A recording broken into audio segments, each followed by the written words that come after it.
Bem, pessoal, então, nessa primeira prática, o que a gente vai fazer basicamente é análise de dados no computador, certo? E para isso a gente vai utilizar um programa chamado Sybase. Existem diversas alternativas, mas essa é uma que atende bem a essa disciplina e tem a vantagem de ser gratuito, né? Então, antes da gente começar a aula, é importante que vocês tenham o Sybase instalado. É, uma vez feito isso, a sugestão é que vocês vejam esse vídeo aqui, por exemplo, sei lá, bota no celular do lado o vídeo, vocês vão acompanhando no computador o que eu vou dizendo aqui, certo? Lembrando que a segunda parte, né, a que vocês de fato vão ter que entregar, vocês vão ter que entregar durante a aula, certo? Então, eu acho que dá tempo de fazer tudo sem grandes problemas. Mas vocês só vão ter acesso, só vão poder responder durante a aula, tudo bem? Quer dizer, vocês vão poder ver mais ou menos qual que é a cara do negócio, mas para responder e entregar tem que ser durante a aula, o preenchimento, tudo bem? Então, vamos lá. Isso daqui vocês já têm lá no AVA, né? Na- Nos roteiros lá, na material suplementar teórico. Tem essa prática um parte um, regras para confecção de gráficos, utilização do Sybase. Então aqui tem esse link para vocês irem lá e baixar o Sybase, mas também tem lá no AVA, né? Então, bom, uma das principais funcionalidades desse programa aqui é justamente confeccionar gráficos, certo? Então, quando a gente vai confeccionar um gráfico, a gente tem que seguir certas regras. É importante vocês sempre levarem isso daqui em consideração. Então, escolher os eixos para as grandezas, certo? Então, aquela grandeza que é independente, né, a gente coloca ela no eixo X horizontal e aquela que depende da independente, né, a gente coloca no eixo vertical. Então, por exemplo, eu lanço um objeto com certa velocidade e vou ver onde que ele vai parar, certo? Então, é, a variável independente é a velocidade de lançamento, certo? Eu posso lançar na velocidade que eu quiser, e a posição onde esse objeto vai parar depende justamente da velocidade inicial, que é um dos problemas que vocês vão atacar na parte 2, certo? Então, título do gráfico sempre tem que ter para identificar do que se trata aquelas informações ali.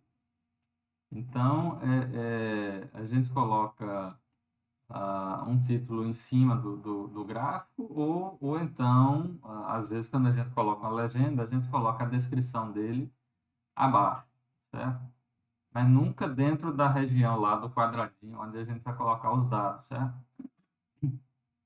A gente tem que deixar esse espaço o máximo, mais livre possível, para só colocar os dados. Então, aqui tem alguns exemplos de título, né? Velocidade do objeto versus posição do objeto, velocidade em função da posição, para deixar claro do que se trata, no contexto daquela atividade que você está fazendo. Os eixos, né? O eixo horizontal e o eixo vertical também tem que ter uma legenda, né? Para indicar do que se trata aquilo dali, ficar claro exatamente o que é. Então, a recomendação aqui é você colocar o título, né? No caso, a posição do objeto, separado de vírgula e a, um, uma letra para representar a grandeza, né? Aqui no caso, sei lá, posição X em metro, né? E a unidade sempre tem que estar presente aqui entre parênteses também. Pode ser só ela abreviada, então ela por extenso, dependendo, né? A gente tem uma distância que é de na escala de milímetros. Então, a gente pode colocar mm ou 10 a menos 3m, né? Para indicar o fator de escala. Então, aqui tem diversos exemplos de como vocês podem fazer isso daí. E é sempre importante colocar essas legendas para ficar claro exatamente o que é que está sendo descrito no gráfico que vocês estão montando. Outra coisa é o seguinte, a gente tem um determinado conjunto de pontos. Então, a gente tem aqui, por exemplo, que o x ele varia de 1 até 10. E esse y aqui ele varia de 1 até 13 e um pouquinho, né? Porque o y aqui, esses valores de y são raiz desse x que está aqui em cima, né? São valores só demonstrativos. Então, o gráfico, a gente tem que escolher uma escala para colocar esses pontos. Então, a gente tem que sempre escolher, fazer essa escolha de tal maneira que a gente consiga visualizar bem todos os dados. E os dados, eles têm que ocupar o máximo possível da região que a gente vai colocar essas informações. Então, esse intervalo, ele não precisa ser igual ao da grandeza aqui, ele tem que ser um pouquinho maior, né, tipicamente. Um pouquinho maior ou igual, porque se for menor, você vai perder algum ponto. Então, você sempre quer colocar o máximo de valores possíveis, né? E a gente também precisa escolher aí uma certa divisão de eixos, e aí isso facilita um pouco mais em saber de onde para onde vai, certo? Então, por exemplo, aqui os valores de x estão indo de 1 até 10. Então, a gente pode colocar, por exemplo, menor valor de x como sendo igual a zero, ou seja, um pouquinho menor do que esse menor valor aqui, e aí a gente tem uma sobrazinha pequena para um lado, e o maior valor aqui a gente pode colocar, por exemplo, 12 na escala, que é um pouquinho depois aqui também. Para os valores de y, a gente pode tentar, por exemplo, colocar indo de 0 até 4, porque novamente sobra um pouquinho de cada lado. E aí, bom, a gente determinou os extremos, né, de cada eixo e a gente precisa colocar divisões para facilitar a leitura daquelas informações. Então, assim, não precisa coincidir com esses valores aqui, até porque vários valores vão ter, enfim, valores fracionários, né? Então, aí a gente não... E a gente vai ter incertezas experimentais, então aí não tem como a gente fazer isso. Então, a gente tenta colocar, por exemplo, aqui de 0 a 12, né? Então, a gente pode colocar uma divisão de uma em uma unidade, ou de duas em duas, por exemplo.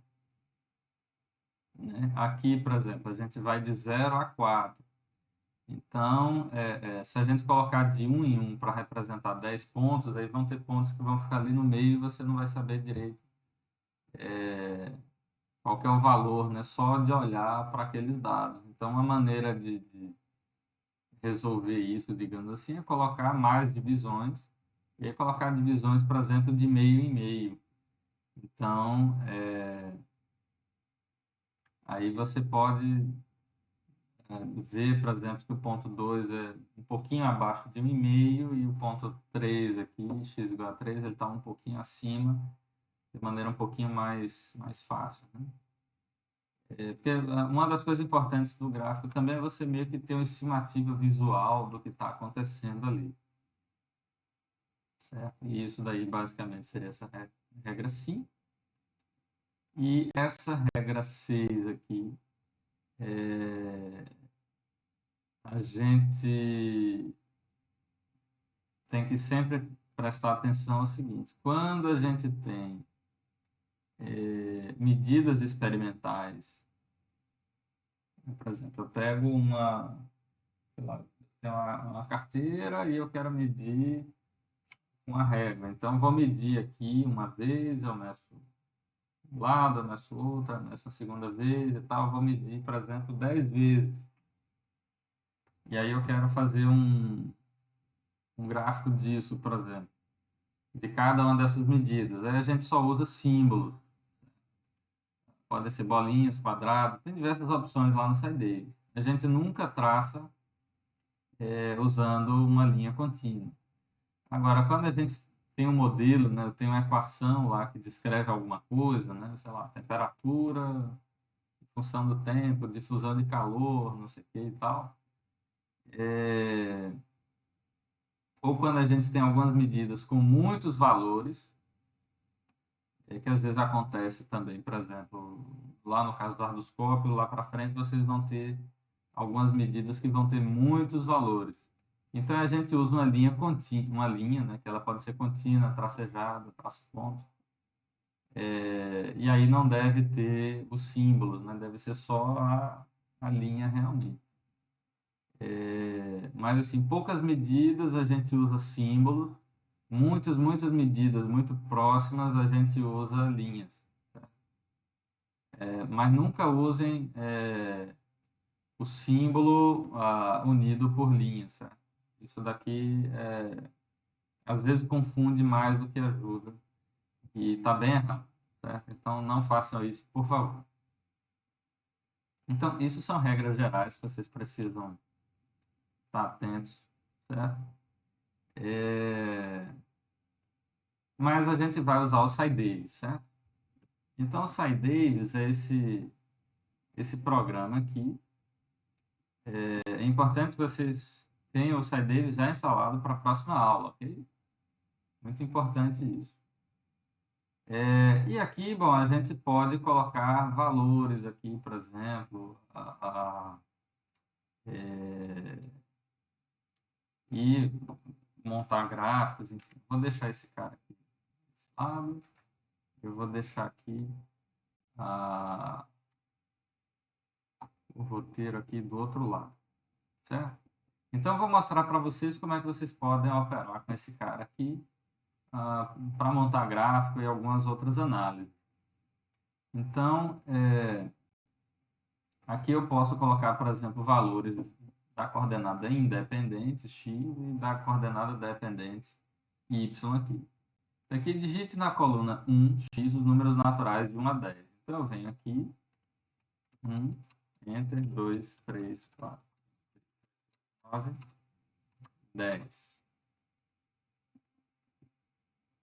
Na coluna 2, a gente deve escrever os quadrados desses valores. Então, o quadrado de 1 é 1, 2 é 4, 9, 6, 25, 36, 49, 64, 81, 100.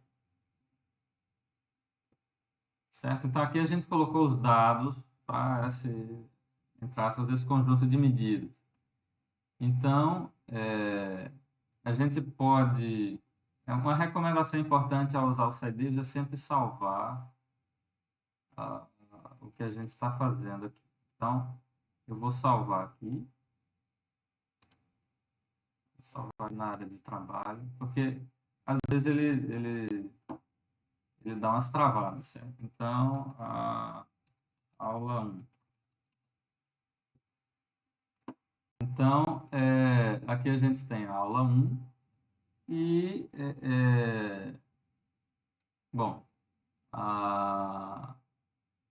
voltando aqui, né? Então, seleciono com Ctrl aqui quais são as colunas que eu quero usar. Então, eu venho aqui na variável independente, né, no Y, clico com o botão direito do mouse, plot, scatter, para que ele mostre um gráfico de pontos, certo? Então, botão direito, plot, scatter, ele faz esse gráfico aqui, certo?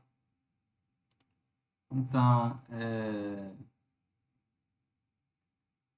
aqui, ok. Então, eu fiz o gráfico, fiz esse ponto 1, certo? Então, aqui a gente já tem uma primeiro gráfico. Deixa eu deletar esse cara aqui. A gente pode também criar novas colunas para usar o mesmo conjunto de valores experimentais aqui, independentes. E trabalhar com mais informações. Então, eu venho aqui nessa região que não tem nada, clico com o botão direito do mouse e adicionar coluna, certo? Ou a gente pode vir também, como está dito aqui, table, tem aqui add column, ou então a gente pode vir a esse formato aí para colocar decimais, né? Então, uma vez que eu criei aqui essa nova coluna, eu posso escolher também com quantos decimais aqui eu vou trabalhar, certo? Então, aqui em type numeric, né? E o formato e tal. Então, com essa coluna aqui selecionada, eu venho aqui, quer dizer, ele sugere aqui colocar 4 casas decimais. Então, eu vou diminuir aqui para 4. Vocês podem ver aqui que tem um exemplo aqui. E decimal, para ele mostrar 4 decimais, certo? Ele estava 4 em notação automática aqui, né? Então, ele só vai mostrar 4 algarismos, mas a gente quer, no caso aqui, 4 decimais, por exemplo. Então, eu venho aqui em fórmula e a gente pode calcular valores automaticamente sem ter que ir um a um, como eu fiz aqui, para obter os quadrados. Então, a gente pode pegar os dados da coluna 1, que é essa x aqui, e obter a raiz quadrada de 1, certo? Então, existem algumas maneiras. Eu posso colocar aqui o acento circunflexo 0,5, e aí quando eu colocar aqui em aplicar, está selecionada aqui a coluna 3. Então, que não estava selecionado aqui, aplicar isso daqui, aí ele vai mostrar, quando eu aplico o tipo numérico decimal com 4 dígitos, aí ele exibe aqui o formato correto, e aqui quando eu coloco a fórmula, ele calcula os valores da coluna 3 baseado nos valores da coluna 1. Se eu tirar isso aqui, ele vai ser igual aos valores da coluna 1. E se eu quiser tirar a raiz quadrada, eu venho aqui, aplico, e aqui estão os valores, certo? Então, são duas alternativas, esse SQRT, que é Square Root, ou então o circunflexo 0,5 para elevar a meio, né? E quando a gente clica em aplicar, ele calcula e mostra aqui todos esses valores e tal. Então, é sempre útil a gente usar isso daqui para não ter que ficar calculando manualmente, certo? Ele pode ajudar a gente a fazer esses cálculos de uma vez. Então, o próximo passo aqui, fazer o gráfico da coluna 3 em função da coluna 1. Então, botão direito aqui, plot, scatter. E aqui a gente tem a raiz de x em função de x, certo? E aí uma observação importante aqui é que ele tem uma certa inconsistência, aqui o SciDavis ele tem uma certa inconsistência, que aqui na hora de colocar as tabelas, pelo menos acho que na maior parte dos computadores de vocês, ele vai exigir que vocês coloquem o valor aqui como ponto, como com vírgula. Mas ao calcular aqui essas fórmulas, vocês têm que colocar as coisas com ponto, certo? Então, digamos assim, se eu colocar aqui 1,0, ele vai botar aqui 0 porque ele não entendeu esse valor aqui corretamente. Se eu colocar 1,0, ele entende isso daqui como sendo o valor 1.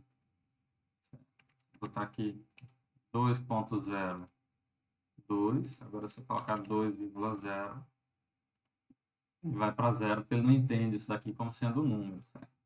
Então, cuidado com essas questões de vírgula e ponto. Então, voltando aqui para esse gráfico, né, da coluna 3 em função da coluna 1, a gente pode colocar nomes aqui, né? Então, eu vou colocar aqui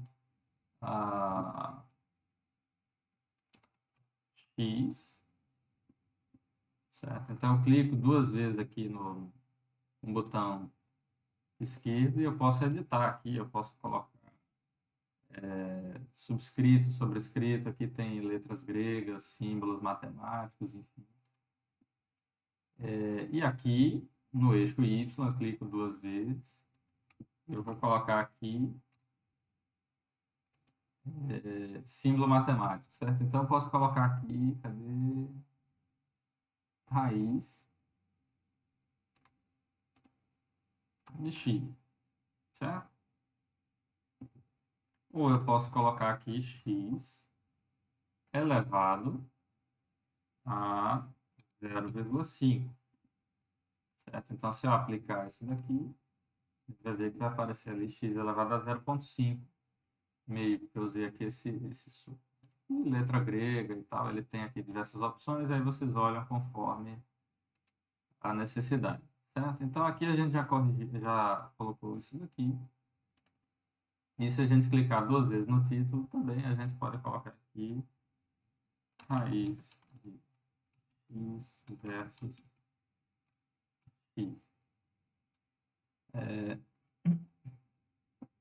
Lembrando sempre que quando a gente escreve uma coisa em função da outra, versus a outra, é primeiro o eixo y, depois o x, certo? E, bom, cuidado em relação a isso daí.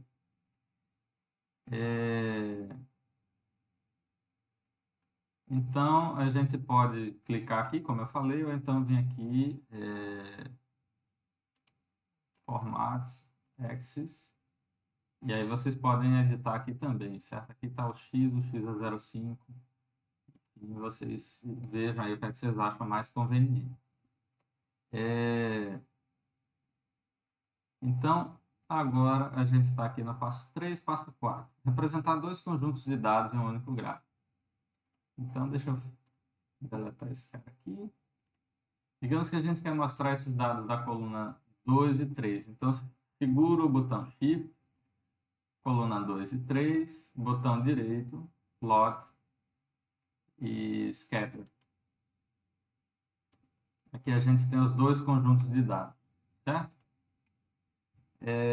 Só que a gente vê aqui que um dos valores, né, no caso o da coluna 2, que é x ao quadrado, ele está variando entre 1 e 100.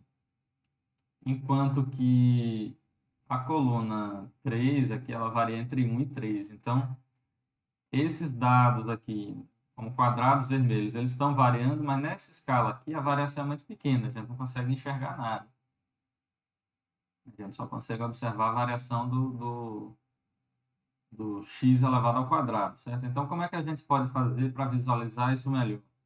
A gente pode mudar as escalas do gráfico, que é esse passo 5.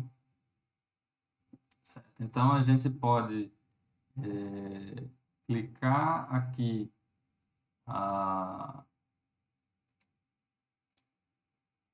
e em propriedades. Não. Cadê? Bom, eu posso vir aqui em gráfico e format axis. Scale. Eu posso vir aqui e aí mudar, por exemplo, a escala desse cara aqui para logarítmica, por exemplo. Então, lembrando lá, né, que vocês devem ter visto quer dizer, vocês devem ter visto, não, vocês viram em Experimenta 1 que escala logarítmica é boa quando você tem alguma coisa que varia por muitas ordens de grandeza. Você está olhando isso. Então, não dá para a gente começar de zero, né, que log de zero é menos infinito. Então, a gente começa aqui de 1, por exemplo, eu vou aplicar aqui. Então, o eixo horizontal está começando de 1 e vai até a 12. E no eixo vertical aqui, a gente vai também de 1 até 120. Certo? Então, agora, quando a gente colocou o logaritmo nas duas escalas, a gente consegue ver que a- as duas curvas estão variando, certo? Então, eu posso colocar aqui 0,1, por exemplo, 0,9, e para ele não ficar tão na beirinha assim, aqui 0,9, para a gente conseguir ver o ponto dentro aqui dessa região central e não tão na borda, né? Então, a gente consegue ver aqui os dois conjuntos de dados, certo? E aí, outra maneira também é vocês podem clicar aqui. Bom, enfim. Então, aqui a gente pode, por exemplo, mexer aqui nesse botão que ele vai ajustar as escalas automaticamente, né, no formato que ele considera melhor. Vem aqui, tem esse símbolozinho aqui que vai depender da posição na tela que vocês vão ter. Eu particularmente não gosto muito dessa ferramenta, quer dizer, nem sempre ele funciona bem, porque idealmente você tem que ter esses dados ocupando o máximo dessa região aqui. Desse jeito a gente não consegue visualizar tão bem os dados. Então, vem aqui Format, Skills, e aqui em vez de 0,1 a gente vai de 0,9 até 12, que era o que estava antes. E aqui a gente vai de 0,9 até 120, por exemplo. Opa, faltando esse 0,9 a 12. Certo? Então, idealmente, o gráfico deve ocupar o máximo da região possível. Então, aqui a gente ajustou as escalas. Então, o próximo passo a gente pode tentar ajustar esses pontos aqui por uma expressão teórica para, digamos assim, suponha que eu não saiba como esses pontos foram obtidos, né? E eu quero obter a y em função de x. Então, a gente pode ajustar esses dados usando, por exemplo, a curva polinomial. Então, a gente pode vir aqui em análise, quick fit, né, de ajuste, e tem diversos tipos de ajuste aqui, ajuste linear, ajuste polinomial. No caso aqui, eu vou para um fit polinomial. Os dados da tabela 2 são essas bolinhas pretas, né? Eu quero ajustar aqui de x indo de 1 até 10 por um polinômio de que ordem, né? 1 seria linear, vou colocar um polinômio de ordem 2. Quando eu colocar o ajuste, ele vai me mostrar aqui nesse log de resultado, cadê aqui a função. Então, a função é a0 mais a1x mais a2x quadrado, ou seja, um polinômio, né? E aqui ele mostra quais são os valores que ele obtém para para essas constantes, né? A0, por exemplo, tem um valor aqui de 3, alguma coisa, 10 a menos 14, mais ou menos 2, 10 a menos 14.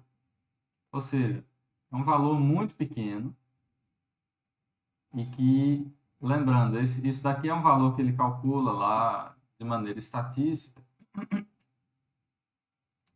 E esse monte de algarismo significativo aqui, quer dizer, esse monte de algarismo não é significativo, né? O erro, a gente só usa ele com um algarismo significativo. Então, aqui no caso, se a gente arredondar, isso aqui é 3, 10 a menos 14, e aqui é menos 3 vezes 10 a 14, porque a gente tem que arredondar a grandeza principal pelo número de algarismos determinados pelo erro. Ou seja, menos 3 mais ou menos 3. é um valor compatível com zero, né? É compatível com a hipótese de que esse parâmetro não é relevante. Esse a zero aqui é o termo constante. Então, a gente não precisa desse termo constante. A1, se a gente olhar aqui, é 8, 8, não sei o que lá. Se a gente arredondar isso daqui para essa ordem de grandeza aqui, né, que é 10 a menos 14, 1 vezes 10 a menos 14, então a gente vai ter aqui 1 mais ou menos 1 vezes 10 a menos 14, ou seja, esse parâmetro A1 aqui também, ele é compatível com a hipótese de que ele não é necessário, né? Porque o valor medido aqui é menor que a incerteza determinada pelo ajuste, certo? Por outro lado, A2, que é o coeficiente de x quadrado, a gente vê que ele é 1 mais ou menos alguma coisa vezes 10 a menos 15. Ou seja, de certa forma, ele é 1,0000 com 14 decimais aqui. Então, claro que isso é porque esses dados são artificiais, mas indica que apenas A2 é um parâmetro relevante para descrever essa curva vermelha aqui, certo? Então, é importante vocês olharem esse passo a passo e não usem esses valores aqui do jeito que o site deles fornece. Isso aqui está bem errado. A gente precisa sempre arredondar esses valores e analisar o que ele está fornecendo, certo? Então, esses são os parâmetros que aparecem aqui nesse log de resultado, certo? E, bom, se a gente for aqui para o ponto 7, né? O gráfico de uma função potência, né, escala log-log, quando a gente toma aqui o log dessa expressão, né, y, eu tenho y igual a x a n. Então, eu pego o logaritmo dessa expressão dos dois lados, a igualdade permanece, né? E aí eu vou ter log de y, que eu vou chamar de y grandão aqui, log de ax a n, log de um produto, né? Eu posso separar como soma dos logs, então eu posso colocar aqui que é um log de azinho mais o log de x elevado a n. Só que o log de azinho eu posso chamar aqui como sendo um a, e esse x grande aqui, né, que seria o log de x, eu posso dizer que vai aparecer aqui um fator multiplicador n aqui, né? O log de x elevado a n é n log de x, né? Então, assim, quando a gente vai para um gráfico log-log, para alguma coisa que é tipo uma lei de potência, a gente espera um gráfico linear. Então, a gente tem aqui dois gráficos de x elevado ao quadrado, x elevado a meio, raiz de x, e a gente, de fato, vê que esses dados estão conforme um ajuste linear, né? Então, a gente pode tentar ajustar, por exemplo, esses dados aqui usando uma lei de potência num ajuste mais geral, certo? Tipo esse daqui. Então, a gente pode vir aqui, por exemplo, selecionar esses dados, vem análise, fit wizard,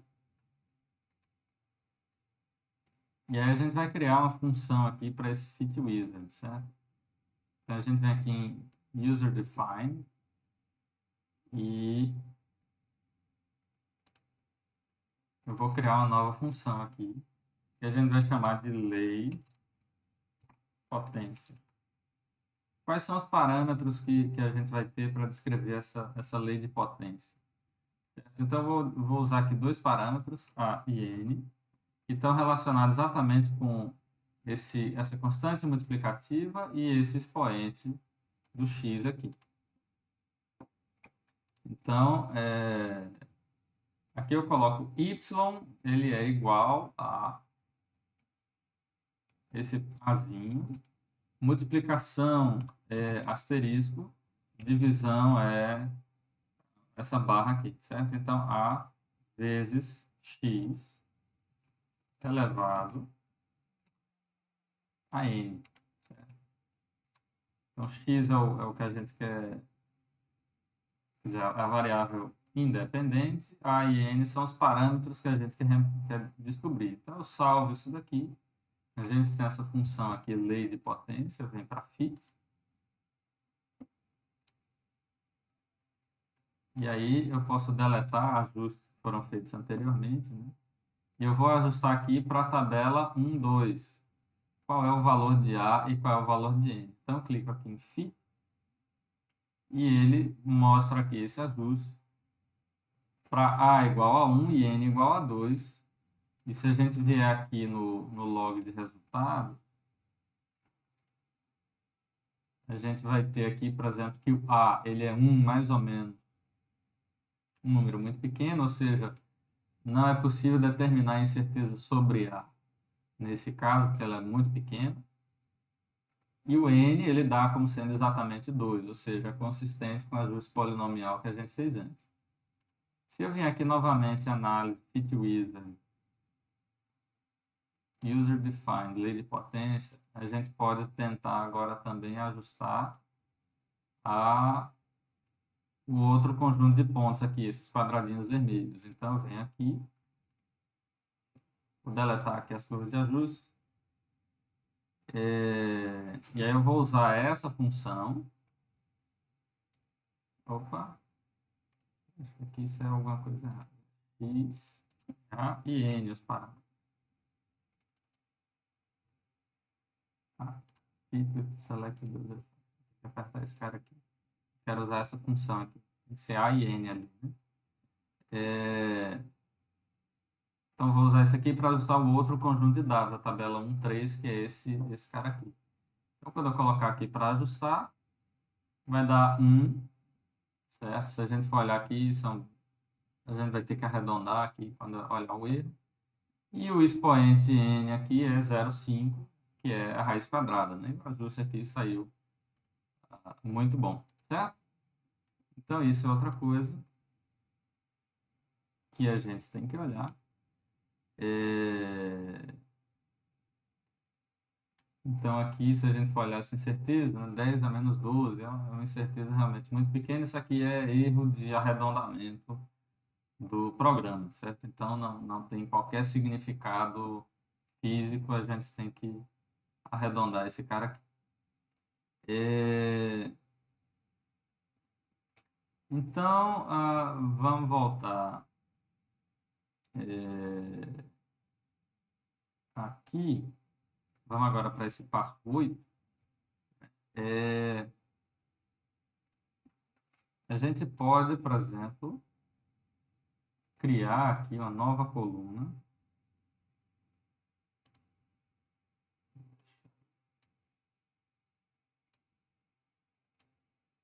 Criar aqui uma nova coluna. Botão direito, Add Column. E nessa coluna 4, estou com ela selecionada aqui, eu quero calcular o seno da coluna 1, por exemplo. Então, aqui tem diversas funções. Aqui tem esse ABS, que é absoluto, né, o módulo. Arco cosseno, função de Bessel, um monte de coisa. A gente pode ver aqui, está tudo em inglês, né? Então, a gente pode colocar aqui, por exemplo, seno. Vocês podem digitar também, da coluna 1. Quando eu aplicar, ele vai calcular aqui o seno desses valores, tá?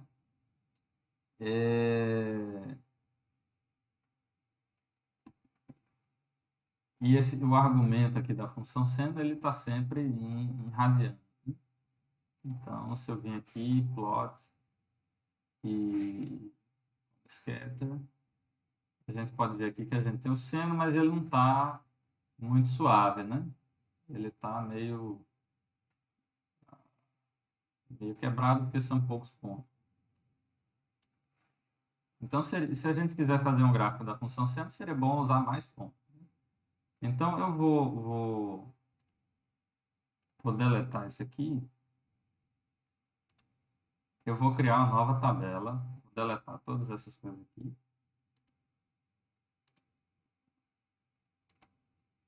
Eu venho aqui, nova tabela. E agora eu vou querer criar uma tabela com muitos pontos. Então, ao invés de eu colocar aqui todos os valores de x que eu quero, por exemplo, que aí ficaria chato de digitar tudo isso, eu posso vir aqui, por exemplo, em tabela, dimensões, e o número de linhas aqui é o número de pontos que eu vou ter ao longo do eixo horizontal, né? Então, vamos dizer aqui que eu quero usar 101 pontos. 101 ou 100? 101. Isso. Então, duas colunas.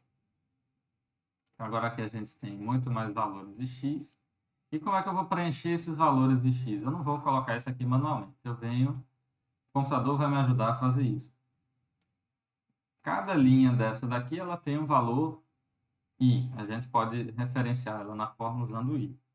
Então, eu vou querer i menos 1, ou seja, vai começar de 0 até 100, o último é 101, vezes 0,15.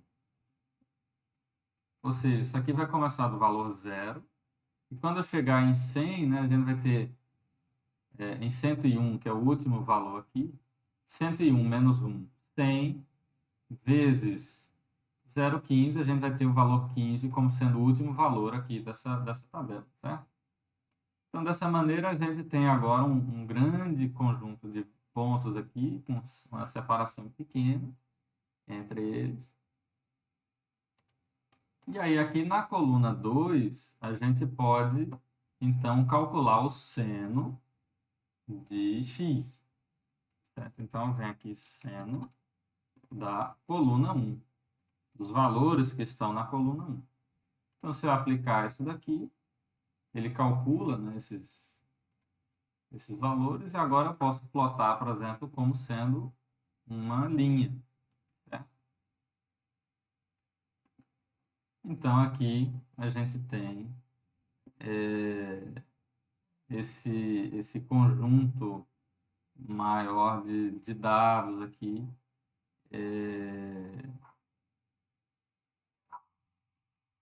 Né?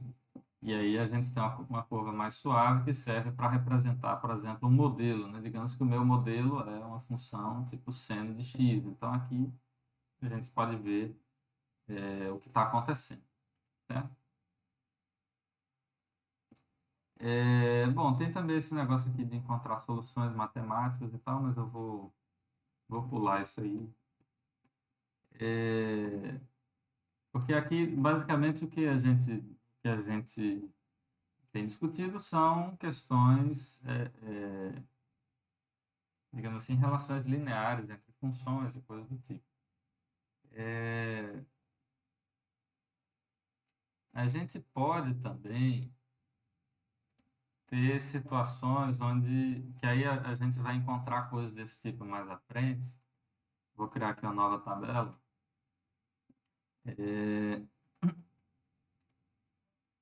E, ah, e a gente precisa ajustar funções que são mais complicadas, certo? Então, isso daqui, esse y em função de x aqui, ele é para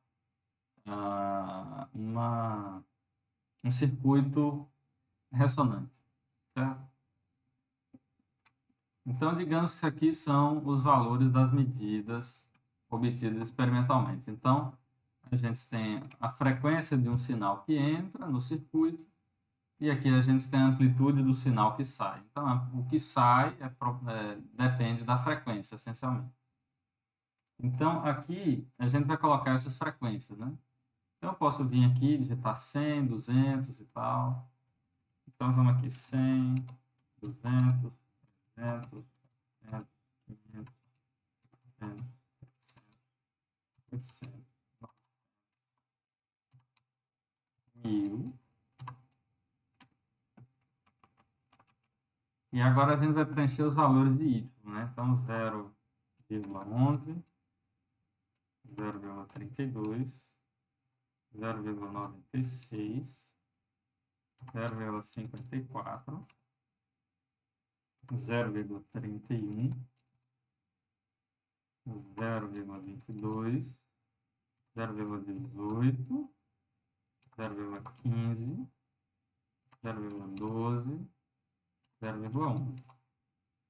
Certo? Então, isso daqui seriam os valores da amplitude normalizada. A gente pode vir aqui, plot scatter, para a gente ver esses dados experimentais. E aí eu já posso, essa legenda aqui não é muito útil, então eu clico aqui em delete. E aqui no eixo horizontal eu já posso colocar aqui frequência, radiano por segundo. E aqui no eixo vertical eu coloco amplitude normalizada. E não tem unidade, né? Porque está normalizado. Então, ok, isso aqui são os meus dados. Eu quero ajustar esses dados experimentais, né, para saber quais são os valores experimentais desse A e esse WR aqui, que são os meus parâmetros. Eu quero descobrir esses valores de A e WR partindo desses dados experimentais. Então, vou colocar aqui né, circuito ressonante, por exemplo. Só para a gente deixar um título aqui. Então, eu venho aqui em análise, Fit Wizard, e a gente vai ter que explicar para o SciDavis como é que é essa função aqui. Essa função ela não existe aqui no programa, a gente tem que definir ela. Então, acho que tem uma sugestão de nome aqui. Não tem uma sugestão de nome. Eu vou colocar aqui. Vou criar uma nova função, que eu vou chamar aqui de ressonante. E aí, quais são os parâmetros que a gente tem aqui? A gente tem a variável independente, esse parâmetro WR e A. Então, eu vou colocar aqui como dois parâmetros, A e WR, certo? E como é que eu escrevo essa função? Então, y é igual ao que eu escrevi aqui. Então, é 1 dividido pela raiz quadrada, né? Então, a raiz quadrada eu posso colocar aqui como SQRT. E o abre e fecho parênteses, ele vai tirar a raiz quadrada de tudo que está aqui dentro. Então, 1 mais A, vou colocar aqui A maiúsculo para ficar consistente com o roteiro. A, que multiplica esse parênteses aqui. Então, abre e fecho parênteses. O que tiver dentro desse parênteses eu vou elevar ao quadrado, então já coloco aqui elevado ao quadrado. E eu escrevo o que tem dentro desse outro parênteses. Então, eu vou colocar aqui x dividido por WR menos WR dividido por x. Certo? Esses espaços aqui que eu estou colocando, eles não tem problema colocar não. Tá? Pode colocar quantos espaços quiser para ficar mais fácil de visualizar.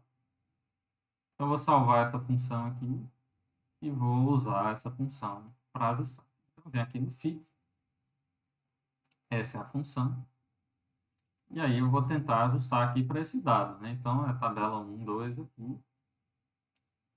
Se eu botar aqui para ajustar, essa curva que ele sugere aqui não tem nada a ver, certo? O que é que deu errado? O que deu errado é que essa função aqui, ela é uma função muito complicada e, na média, ela pode passar por esses pontos aqui de diversas formas, que não necessariamente têm significado físico. Então, é importante vocês estarem atentos a isso.